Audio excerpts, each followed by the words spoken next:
So we have a great case study, great for a story, not so great for the kid involved with this. A 22-year-old young man who's a member of my MMA school, and 2 years before I met him, he had suffered a traumatic brain injury, slipped on some ice, fell and hit his head. Pretty serious injury, was hospitalized from that, and he was diagnosed with this thing that basically means that we don't really know what's going on, but we're going to give it a name. It's called recurrent concussion syndrome. And whenever he would do some sort of hard glycolytic-based work, work that was longer than what you would do just lifting weights, more intense than what you would do from say, running at an easy pace, when he did work that was really burning the glucose, the glycogen out of his muscles and dropping his blood glucose, he would have an episode where he would just go completely catatonic, possibly pass out on the floor. And what I noticed is that it looked incredibly similar to somebody who was having a hypoglycemic event. We would get him a piece of fruit, get him to eat the fruit, and he would start feeling better almost immediately. But it was really crazy because this 22-year-old kid, you would be having a conversation with him, he would be looking right at you, and then you'd come back 5 minutes later and he's like, I don't remember talking to you at all. So it was some really significant under the hood issues. We managed to finally get him in to get an MRI, and I'll show you guys the MRI. The MRI is indicative of someone who has a 56-year-old brain because of the shrinkage of both the frontal and the occipital lobes in the brain. He had significant cognitive testing that kind of confirmed all this. He was placed on anti-seizure meds, Keppra, which is pretty nasty stuff, and he was up to 3,000 milligrams a day, and he was not himself at all. And it really wasn't addressing the issue that he had. The mechanism that Keppra works on is not at all addressing the mechanisms that I would argue is just basically that this young man had significant inflammation in the brain, which was causing reactive oxygen species, which was causing insulin resistance, and he wasn't getting that a fuel substrate that could fuel the brain and allow it to heal and prevent further damage. So like I said, he had a huge change of life issues. So normally, the way that the frontal lobe looks is more rounded here. So he has significant decreases in the frontal lobe, and all of this should largely be filled through the back. So some really, really, you don't want that ever, but you particularly don't want that type of stuff when you're 22 years old. So what this shows is there's still active inflammation in the brain. So this is, doing cross sections this way through the brain, looking at what's going on.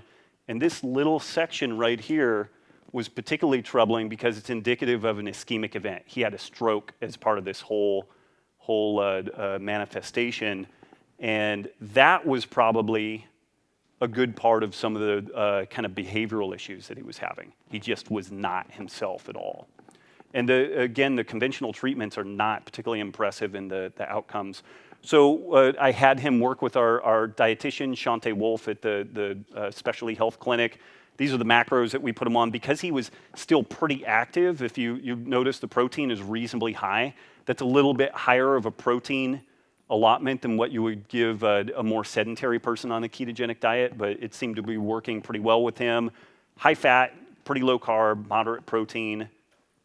Caloric load was around 2,100 calories a day, so it was actually a little calorie restricted, just trying to get a little bit of that hormetic stress response to try to get some anti-inflammatory action going on in his body.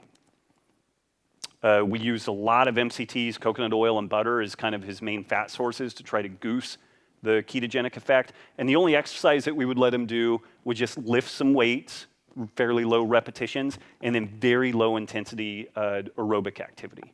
Why would we do that? Versus, say, like doing CrossFit. No, not so much the no stress, but the stress wasn't tapping into the glycolytic pathway of the body. So it wasn't, like an 800-meter sprint, doing CrossFit, doing wrestling or something. Those things demand a lot of glucose, and no matter how you try to fuel that event, it's still going to drop blood glucose levels, and this was something that we were trying to avoid in maintaining really consistent blood glucose levels and make sure that his blood ketone levels were quite high. And you can get, by training people very, very hard, even if they're ketogenic, you can get a rebound hyperglycemia because the body goes into stress and the liver will be pinged by the adrenals to release glucose out of the liver. And so you can actually have people that are eating low carb, they can be ketogenic, but they can end up with high blood glucose levels because of stress. And we see this a lot in the kind of CrossFit scene. So the ketogenic diet result, dramatically improved cognitive testing. His memory and recall is dramatically improved. He had an eye stigma that has largely resolved since going on the ketogenic diet. He's going to get a follow-up MRI in June, and so I'm going to do a follow-up blog post on that, and we'll see what the MRI looks like pre and post. The Keppra has been titrated down to 1,000 milligrams a day from 3,000 milligrams, and he's just an entirely different person to be around. Totally different changed affect. Now, also maybe an important takeaway with this is that there are a lot of conditions that have some features that are very similar to traumatic brain injury that are very, very costly to all westernized societies. Parkinson's, there's about 1 million people in the United States with diagnosed Parkinson's. Costs us about $14 billion a year to deal with this. And again, our generalized treatments are not very good. Alzheimer's, there's about 5 million people in the US. There's an estimation as high as $220 billion dealing with Alzheimer's disease complications. And it's, clearly modifying diet and lifestyle would prevent a lot of this, but once people have gone this far down the disease process, we're really not in a large scale way implementing things like a ketogenic diet or an anti-inflammatory nutrient-dense diet to try to address these issues. And they're simple, they're effective, and very, very cost-effective compared to what we're looking at with other alternatives.